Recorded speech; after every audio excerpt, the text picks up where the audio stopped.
सभी साथियों को जय भीम नवोदय। मैं राजकुमार गौतम आज आपको लेकर आऊँ डॉक्टर अम्बेडकर पार्क जयंती पार्क में, जो गाजियाबाद की नवी मार्केट में स्थित है। और मेरे साथ मेरे साथी में राजवीर जी भी हैं, जो आज यहाँ मेरे साथ हैं। राजवीर जी, आज आप डॉक्टर अम्बेडकर जयंती पार्क में हैं और देखे जाए तो यहाँ पूरे समाज की क्रीम यहाँ इकट्ठा है। कैसा लग रहा है इस समाज की क्रीम के साथ में? अभी क्रीम के साथ में तो अभी बाद में धीरे धीरे पता चलेगा समिति के जो अध्यक्ष बने हैं, ये कैसा काम करते कैसा नहीं करते, वो देखना पड़ेगा। तो हर साल की तरह इस साल क्या चीज नया रहेगा, किन किन लोगों को ये जोड़ेंगे। क्योंकि बहुजन समाज की बात करें तो बहुजन समाज देखना है कि वो कौन सा बहुजन समाज है जिसको ये जोड़ते हैं। क्योंकि बहुजन समाज में 6,742 जातियां आती हैं और जातियों में भी उपजातियां हैं। तो इन सारी चीजों को देखते हुए लेते हुए हम बहुत सारी चीजें देखेंगे और देखने के बाद ये निष्कर्ष निकालेंगे कि इस बार जो लोगों को कितने लोगों को ये जोड़ पाते हैं। अगर जोड़ भी पाते हैं तो उनमें कितना एकजुटता बना पाएंगे। क्योंकि जितना लोग जागरूक होते जा रहे हैं उतना ही समाज थोड़ा सा बिखरता जा रहा है। रोक के मैं एक बड़ा महत्वपूर्ण सवाल है, देखा जाए तो डॉक्टर अम्बेडकर जयंती जो है उत्तर भारत में नहीं पूरे विश्व में मनाई जाती है, लेकिन आगरा पहले नंबर पे होता है और गाजियाबाद दूसरे नंबर पे होता है। मैं आपकी जानकारी के लिए बता दूं कि जब मैं इस जयंती के प्रोग्राम में सम्मिलित होता था, आयोजनों में सम्मिलित होता था, तो सुबह के 4 बजे तक झांकियां निकलती थी। बड़ा ही ऐसा मनमोहक दृश्य हुआ करता था कि चारों तरफ बाबा साहब दिखाई देते थे। क्या ऐसा पॉसिबल होगा राजवीर? देखो, हो सकता है कि ऐसा हो, क्योंकि ये डिपेंड करेगा जो आपके पदाधिकारी हैं, जो नए अधिकारी बने हैं, जो अध्यक्ष बने हैं, ये किस तरीके का प्लान बनाते हैं। अगर ये प्लान ठीक ठाक से उसे बेटर तरीके से बनाते हैं और ये नया कुछ जोड़ना चाहते हैं, तो जो पुराना जो आप बता रहे हैं 4 बजे तक झांकियां निकलती थी, तो उस तरीके का प्लान अगर ये बना सकेंगे तो वो देखने वाली बात है। क्योंकि जब आप बता रहे हो 4 बजे तक निकलती थी झांकियां, तो 4 बजे तक निकलने का मतलब है बहुजन समाज माने सभी लोग जुड़ते थे। अभी ये देखना है कि कितनी झांकियां आती हैं, कितनी झांकियां बन पाएंगी, किस किस क्षेत्र से आएंगी, कौन कौन समाज के लोग रहेंगे। जिस बहुजन की बात कर रहे हैं बहुजन प्रांगण में हम खड़े हैं राजवीर जी, मैं आपको बता दूं इस देश के शोषित पीड़ित वंचित समाज के जितने बड़े बड़े नेता हैं, चाहे वो रामविलास पासवान हो, भूतप्रिया मौर्य जी हो, बहन जी हो, काशीराम जी हो, इसके अलावा अन्य और भी ओबीसी समाज के बहुत सारे नेता इस प्रांगण में आए और डॉक्टर अम्बेडकर जयंती को सेलिब्रेट भी किया है। क्या कहेंगे?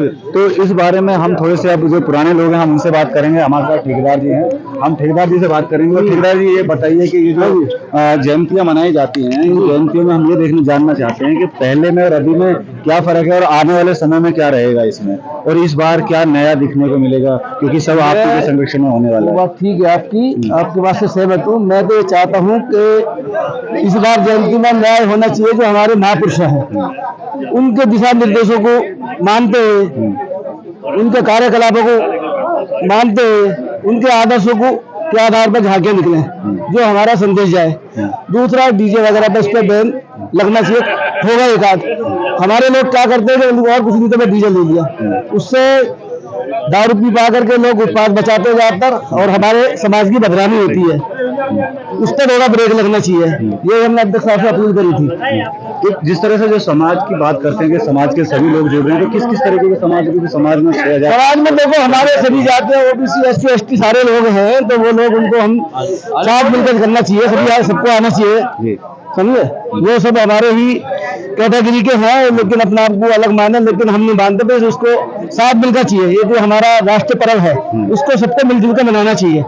चाहे मुस्लिम समाज हो, यादव समाज हो, जो भी हमारे ओबीसी कैटेगरी में आते हैं, प्रजापति समाज हमारे यहाँ जैसे और जितने भी लोग हैं, सबको मिलजुल कर इसमें शिरकत करनी चाहिए ताकि हमारा प्रोग्राम नए रूप से मने। हाँ, तो ऐसा आपका नाम क्या है? मेरा नाम अशोक संत है भाई। तो अशोक संत जी हमारे साथ है। तो अशोक संत जी, इस बार की 2023 की जो अम्बेडकर जयंती है वो किस तरह से रहेगी, क्या क्या इसमें नया जुड़ेगा इस बार? देखिए, ये सब नौजवान लोग हैं, जो जिनको दायित्व मिला है, जो चुने गए हैं, अच्छे ऊर्जावान सारे लोग हैं, अनुभवी रखते हैं। मुझे उम्मीद है कि जो अब तक प्रोग्राम हुए हैं हमारे जयंती, बाबा साहब की जयंती के, उससे भी अच्छे प्रोग्राम ये लोग करके दिखाएंगे और पूरा समाज इनके साथ है। और यहाँ कोई राजनीति का मंच नहीं है, ये सामाजिक मंच है। और गाजियाबाद का नाम आगरे के बाद गाजियाबाद में सबसे भव्य तरीके से हमारी जयंती मनाई जाए। तो मैं उम्मीद करूंगा कि वही सब जो नए पदाधिकारी हैं वो नई ऊर्जा के साथ और बहुत अच्छे तरीके से इस कार्यक्रम को बनाएंगे और हम सब लोग इनके साथ हैं पूरे तरीके से अंदर। तो अशोक चंद्र जी का भी कहना है कि ये आइए और लोगों से मुलाकात करते हैं। हमारे साथ में डॉक्टर चरण सिंह जी है, उनसे भी बात करेंगे। देखा जाए तो बड़ा अहम योगदान रहता है डॉक्टर चरण सिंह जी का डॉक्टर अम्बेडकर जयंती में। डॉक्टर साहब, सबसे पहले आपका हमारे चैनल में आपका हार्दिक धन्यवाद गौतम जी। आज देखा जाए नई कार्यकारिणी का गठन हुआ है और कहीं ना कहीं आपके माध्यम से उन्हें शपथ दिलाई गई है। हाउ यू फील, कैसा महसूस? Very very very fine feel. और उम्मीद ये है कि नई जो युवा हमारे बीच में कमेटी गठित हुई है और ये उनका हमें युवा का ताकत है, युवा की देखने को मिलेगी। और ये उम्मीद करते हैं इस कमेटी से, नई वाली कमेटी से, कि ये पूरी ऊर्जा के साथ इस कार्य को संपन्न करेगी। बाबा साहब धूमधाम से हर्षोल्लास के साथ मनाएगी। देखा जाए तो इस मंच के माध्यम से जो है बहुत बड़े बड़े नेता यहाँ इस मंच पे आए, चाहे वो काशीराम साहब की बात करें या मोदी जी की बात करें, रामदास पासवान की बात करें, तो ये शोषित पीड़ित वंचित समाज के बहुत सारे नेता है और कहीं ना कहीं ये ऐसी कर्म भूमि है, यहाँ जो भी आता है उसको कहीं ना कहीं ऊर्जा मिलती है। तो उस ऊर्जा की अगर बात करें तो इस बार कैसा होगा? फिर बहुत अच्छा होना चाहिए। ये बात आप सही कह रहे हैं। ये ऐतिहासिक गाजियाबाद का मैदान है बाबा साहब डॉक्टर अम्बेडकर का। ये जयंती जो पार्क है ये ऐतिहासिक पार्क है और यहाँ बीपी मौर्य जी ने कई बार कार्यक्रम में शिरकत की है और मान्यवर काशीराम साहब भी यहाँ पे कई बार कार्यक्रम आए हैं। बहन जी ने भी कई बार अपनी पार्टी रैली भी करी है और 14 अप्रैल 6 दिसंबर कार्यक्रम में भी मान्यवर साहब का भी बहुत बड़ा यहाँ पे कई बार शिरकत हुई है। और भी कई रामदास पासवान जी भी आए हैं और भी कई तरह के नेता जो रहे हैं हमारे समाज के, उसमें बहुत सारे नेता यहाँ हमेशा आए हैं कोई ना कोई। इवन एक बार फूलन देवी भी यहाँ पे आई थी, मुख्य अतिथि, उनका भी यहाँ कार्यक्रम था। और समाज के तमाम क्रांतिकारी लोग गाजियाबाद से प्रेरणा लेके जाते हैं। गाजियाबाद से बहुत एनर्जी मिलती है, उनको ऊर्जा मिलती है, क्योंकि गाजियाबाद की जो जयंती होती है वो अपने आप में एक यूनिक है और कम से कम यूपी के क्या मैं कहता हूँ इंडिया में बहुत अपने आप में अलग महत्व है। अच्छा डॉक्टर साहब, देखे जाए शोषित पीड़ित वंचित समाज के बहुत सारे नेता यहाँ आए और अपने भाषण से लोगों का मार्गदर्शन किया। क्या हमको नहीं लगता कि कुछ ऐसी नई पहल करनी चाहिए कि ओबीसी समाज के कुछ ऐसे लोग आए जो अब बदलाव की तरफ काम कर रहे हैं, चाहे वो प्रजापति समाज से हो, यादव समाज से हो, अहिर समाज से हो, गुर्जर समाज से हो? क्या कहेंगे? बिल्कुल सही कह रहे हैं आप। बाबा साहब की विचारधारा केवल दलितों की, जाटवों की या शेड्यूल की नहीं है, ये पूरे देश की है, पूरे विश्व की विचारधारा है। और इस विचारधारा को शेड्यूल से आगे ले जाकर के हमें खासकर ओबीसी में लेकर जाना चाहिए, ये बहुजन समाज में लेकर जाना चाहिए।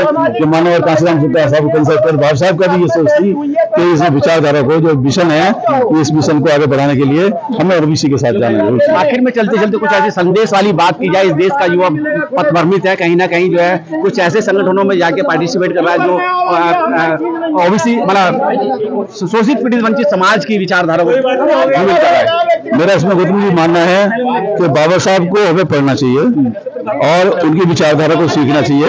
जब तक बाबा साहब को हम नहीं पढ़ेंगे तो भटकते रहेंगे, लोग इसी तरह से भटकते रहेंगे और ये भटकाव ठीक नहीं है। मिशन का नुकसान होता है, चाहे राजनीतिक स्तर पर हो, चाहे आर्थिक स्तर पर हो, चाहे सामाजिक स्तर पर हो, चाहे धार्मिक स्तर पर हो। तो ये मैं उम्मीद करता हूँ कम से कम गाजियाबाद से एक संदेश जाना चाहिए कि एक नए रूप में यहाँ गाजियाबाद से एक ये संदेश जाए कि यहाँ डॉक्टर अम्बेडकर की जयंती डॉक्टर अम्बेडकर के अनुरूप विचारों के अनुरूप बनाई जाती है और डॉक्टर अम्बेडकर के हिसाब से ही कार्यक्रम संपन्न होता है। चलिए ठीक है, हमारे साथ एक और साथी हैं, युवा हैं, बेशक जो है थोड़ा सा सोच विचार करके बाल नहीं है, मेरे भी सर पे बाल नहीं है, लेकिन एक युवा है महेश वर्मा एडवोकेट, और देखा जाए तो अपनी प्रैक्टिस में इतने माहिर हैं कि अच्छे उलझे हुए केसों को सुलझाने का काम करते हैं, लेकिन समाज का जब केस उलझता है तो उसमें भी सुलझाने में अहम भूमिका निभाते हैं। आपका स्वागत है वर्मा जी। मेरा नाम महेश वर्मा एडवोकेट है और पिछले 20 साल से वकालत के प्रोफेशन में हूँ। और समाज का जो भी व्यक्ति आता है तो मेरे अंदर बड़ा दर्द होता है कि किसी भी तरीके से सामदान में उसकी मदद करें। तो समाज के जो भी लोग आते हैं तो मेरी प्रायोरिटी तो उसकी पूरी तरीके से मदद की जाए। आज देखा जाए यहाँ जो है समाज की क्रीम जो है, यहाँ पूरे गाजियाबाद की क्रीम जो है अम्बेडकर पार्क में है, और जो अम्बेडकर जयंती होती है उसका चुनाव संपन्न हुआ, यहाँ शपथ भी हुई। आप खुद एक जो है एडवोकेट है, शपथ के बाद में पूर्ण रूप से अध्यक्ष चुने गए, क्या लगता है आज समाज के मौजूद लोग यहाँ park doctor B R Ambedkar park में उपस्थित है और बड़ा ही मतलब ऊर्जावान, बड़ी ऊर्जा मिल रही है। और हमें लगता है कि इस बार जो प्रोग्राम है वो बड़ा भव्य होगा, समाज के सभी वर्गों को लेकर के यहाँ प्रोग्राम को सफल बनाया जाएगा। डॉक्टर अम्बेडकर जो है केवल शोषित पीड़ित वंचित समाज तक सीमित रहेंगे, लेकिन अब जो नई जो उमंग आई है वो कहीं ना कहीं ओबीसी कम्युनिटी उस पर पूरी तरीके से निरंतर काम कर रही है। है, पढ़ रही है और बड़े बड़े मंचों से भाषण दे रही है, तो क्या लगता है कि ये जिसमें जैसे हमारे लक्ष्मण जी है, प्रोफेसर है, डॉक्टर, जिन जिन लोगों ने बाबा साहब को पढ़ा है, बाबा साहब तो ऐसे आगे एक बार लग जाए तो कभी बुझती नहीं है और रेगुलर आगे बढ़ती चली जाती है। उसमें कोई भी समाज हो जिसने बाबा साहब को पढ़ लिया उसको किसी काम को कमी हो अपने आप ही बाबा साहब के विचारों को प्रसारित करता रहता है। तो बाबा साहब ने जिसने बाबा साहब को पढ़ लिया वो आगे निकलता है बाबा साहब के पक्ष में। क्या लगता है कि जिस तरीके से जितनी तेजी से अम्बेडकर वाद बढ़ रहा है पूरे विश्व के अंदर, आने वाले समय में क्या ये शोषित पीड़ित वंचित समाज जो है इस देश का हुक्मरान बन पाएगा या नहीं? यस, और जैसे जैसे ओबीसी समाज डॉक्टर बी आर अम्बेडकर को पढ़ रहा है और मुस्लिम वर्ग भी पढ़ रहा है और सामान्य वर्ग भी बाबा साहब को पढ़ रहा है। बाबा साहब के संविधान को पढ़ के जैसे दिल्ली में व्यवस्था बहुत अच्छी चल रही है, इस तरीके जो बाबा साहब को पढ़ेगा, इसमें हमारा सोशल मीडिया का बहुत बड़ा सहारा है। सोशल मीडिया पे डे बाय डे बाबा साहब का प्रचार प्रसार होता जा रहा है और लोग बात से जुड़ते हुए जा रहे हैं और फिर धीरे बाबा साहब का सपना पूरा हुआ, इस देश पे बहुजन की सरकार बनेगी। आने वाले समय में देखा जाए 2024 का चुनाव है, वोट की चोट की बात की जाए तो कहीं ना कहीं आप किसी मंच से लोगों को क्या कहना चाहेंगे कि वोट की चोट से निर्णय किया जाए? माननीय काशीराम साहब ने कह दिया था कि जो वोट की ताकत को पहचानता है, जो भी समाज पहचानता है वोट की ताकत को, वो इस देश का हुक्मरान बनता है। और अब हमारे जो युवा वर्ग है सोशल मीडिया के माध्यम से अपनी वोट की ताकत को पहचान गया है और वो सही निर्णय लेता है वोट का। हमारे साथ और भी वकील साहब हैं, इनसे भी बात करते हैं। क्या कहेंगे आज जो कमेटी चुनी गई है किस तरीके से इस कमेटी का साथ दे पाएंगे और क्या कमेटी इस 14 अप्रैल के प्रोग्राम को संपूर्ण कर पाएगी? मैं जय श्री राम भारत सरकार और मैं नई कमेटी को साधुवाद देता हूँ और जैसे उम्मीद की जाती है कि बिना चुनाव की कमेटी बनी है तो इनसे अच्छी उम्मीद की जाती है तो जरूर बाबा साहब के सपने को साकार करने में अपनी मेहनत निभाएंगे। समाज में कोई विघटन नहीं है, पूरा समाज एक है।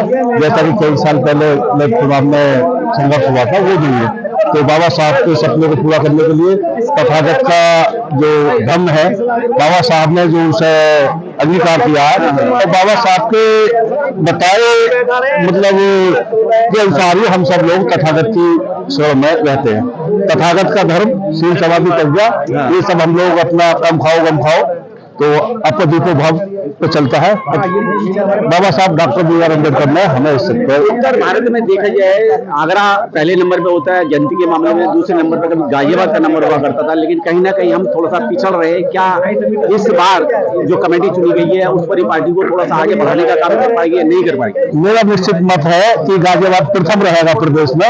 गाजियाबाद किसी भी चीज में पीछे नहीं है। कभी बहुत पहली बात है कभी आगरा रहता था, लेकिन अब गाजियाबाद भी आगरा से आगे रहेगा और गाजियाबाद में जो बिल्कुल एनसीआर में सब लोग आके बसे हैं और वो सब लोग बाबा साहब के कट्टर अनुयायी हैं, सारे अफसर हैं, हर तरह का सहयोग देते हैं और बाबा साहब का जो मिशन है वो एनसीआर में गाजियाबाद सर्वोपरि रहेगा, किसी भी चीज में पीछे नहीं रहेगा और निश्चित रूप से बाबा साहब का सपना पूरा होगा। क्या प्रोग्राम में कुछ ऐसे राजनीतिक लोग भी आ जाते हैं जो जबरदस्ती मंच साझा करते हैं, अपनी बात रखते हैं, उसके बाद में कुछ विवाद भी होता है, क्या उनके लिए भी कुछ उपाय है? उनका सबका स्वागत है, ये सभी राजनीतिक दलों का मंच है, सबको आना चाहिए और आने में कोई वो नहीं है। सब लोग बाबा साहब को नमन करते हैं, बाबा साहब की विचारधारा चलते हैं। ये तो हमारे जो राष्ट्रीय और भी बाबा साहब के मिशन को चलाने वाले राष्ट्रीय प्रचारक हैं, उन सबको भी हम लाते हैं और शहर में भी राष्ट्रीय प्रचारकों की कोई कमी नहीं है। तथागत और बाबा साहब का धर्म को पूरा करने के लिए हम सभी लोग एकजुट होकर बाबा साहब का सपना साकार करते हैं। हमारे साथ नवनिर्वाचित जो है कृपाल सिंह जी है। कृपाल जी, हाउ यू फील? माला वाला डली हुई है, बहुत अच्छा महसूस कर रहे हैं, चेहरे पे चमक भी लग रही है, क्या कहेंगे आज? बहुत अच्छा लग रहा है, बहुत खुशी है। हाँ। और हम चाहेंगे आगामी 13-14 अप्रैल को जो है मेरे को अच्छा कार्यक्रम हो और हमारा जो है प्रदेश में नंबर 1 स्थान आए, इसके लिए हम मेहनत करेंगे।